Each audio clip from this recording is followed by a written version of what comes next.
Uma perícia médica foi feita hoje em Adélio para determinar se ele pode ou não ser colocado em liberdade. Esse laudo será elaborado e divulgado em agosto, no próximo mês. Diga lá, Roberto Mota, como está vendo os desdobramentos desse caso, essa possibilidade que está na mesa agora, Mota, da soltura de Adélio? Bruno, a justiça brasileira nunca cansa de nos surpreender negativamente.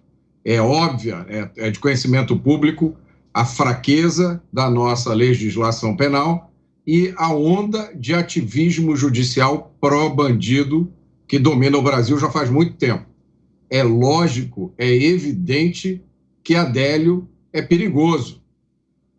Mas a gente vive num momento no Brasil em que é preciso repetir o óbvio, é preciso apontar as coisas que são evidentes, às vezes até com muito risco para a gente, né? É lógico que o Adélio é perigoso. Se ele tem consciência do que fez, ele tem que receber uma punição adequada, proporcional à gravidade do crime que ele cometeu. A gente sabe que isso não vai acontecer, né? Porque a justiça criminal do Brasil foi destruída. Agora, se ele é inimputável, se ele não tem consciência do que fez, talvez ele seja mais perigoso ainda. Então, ele tem que ser internado pelo resto da sua vida. Agora, o que se vê nesse caso, como em todos os casos de crimes do Brasil, é uma justiça, né? Uma legislação, é um ativismo judicial que dá para o criminoso toda a proteção e todos os benefícios e para a vítima o sofrimento e o esquecimento. A gente está vendo aí a audiência de custódia do Adélio, é um ritual único no mundo, foi criado aqui no Brasil. Quando o criminoso é preso em flagrante, ele é levado à frente de um juiz em 24 horas no máximo, com um único objetivo: checar se o criminoso está bem. Aí o juiz pergunta: o senhor está bem? O senhor está sentindo frio? Está com calor? Foi bem alimentado? Maltrataram o senhor? E aí o preso pode, inclusive, acusar os policiais de terem batido nele. Os policiais não podem falar nada. Nessa audiência, o juiz não pergunta nada sobre o crime, não pergunta nada sobre a vítima. Essa audiência não serve como audiência de instrução do processo. Isso aí, como definiu muito bem a juíza Ludmila Lins Grilo, é um serviço de assistência ao cliente para o criminoso. Olha, esse atentado foi feito contra o presidente, que talvez seja o presidente mais popular do Brasil desde Getúlio Vargas. E aí o que a gente vê? De novo, a assimetria do tratamento. É preciso perguntar: esse crime não vai ser considerado ameaça ao Estado democrático de direito? Esse crime não vai ser considerado um ataque à República? Será que os advogados do Adélio vão ter acesso aos autos do processo? Como é que fica essa história? Está cada vez mais difícil sustentar essa visão de justiça que é parcial, assimétrica e hipócrita. Augusto. Olha, ele agiu com muita lógica, né? De modo muito organizado. Ele treinou tiro, ele fez viagens, que ainda não explicou direito como financiou.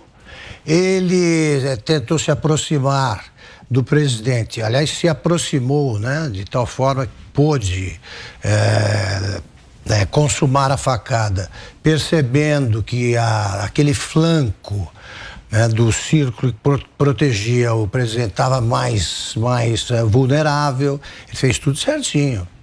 Ele tentou, a facada dele foi quase mortal. O Bolsonaro escapou por muito pouco e sofre sequelas até agora. Então, o advogado argumenta que ele é doido porque a vida na cela é pior.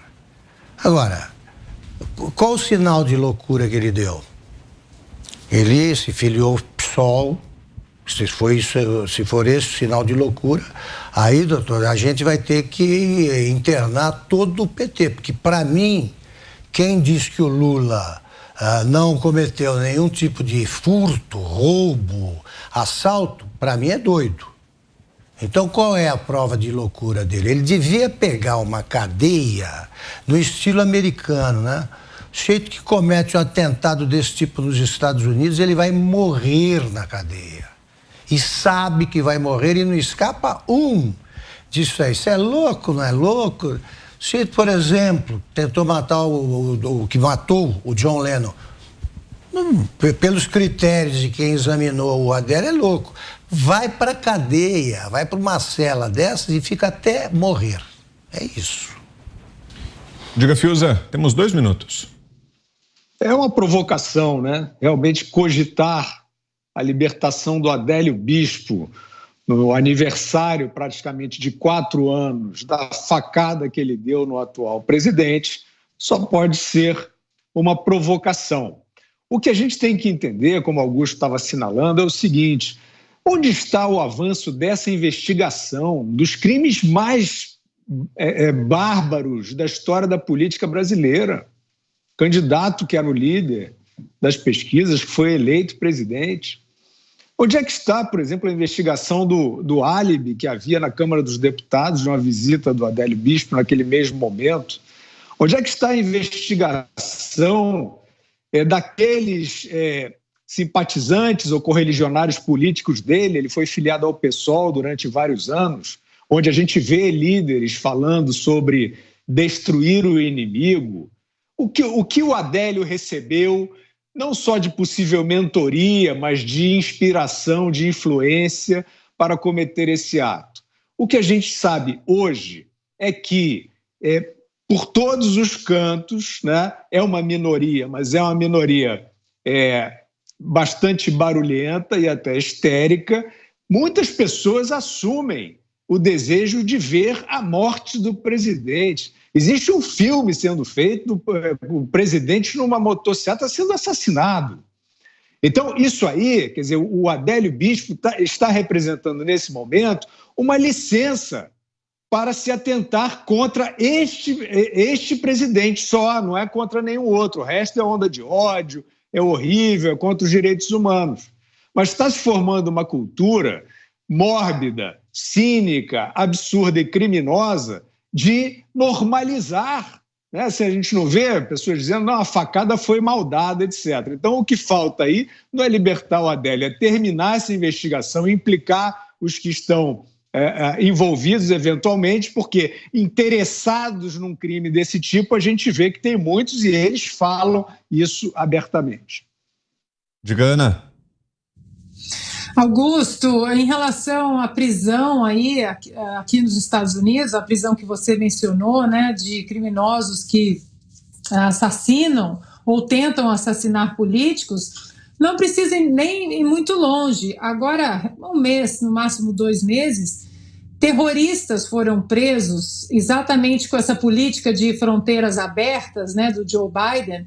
Alguns terroristas foram presos exatamente e conseguiram entrar pela fronteira sul, planejando o assassinato do ex-presidente George W. Bush.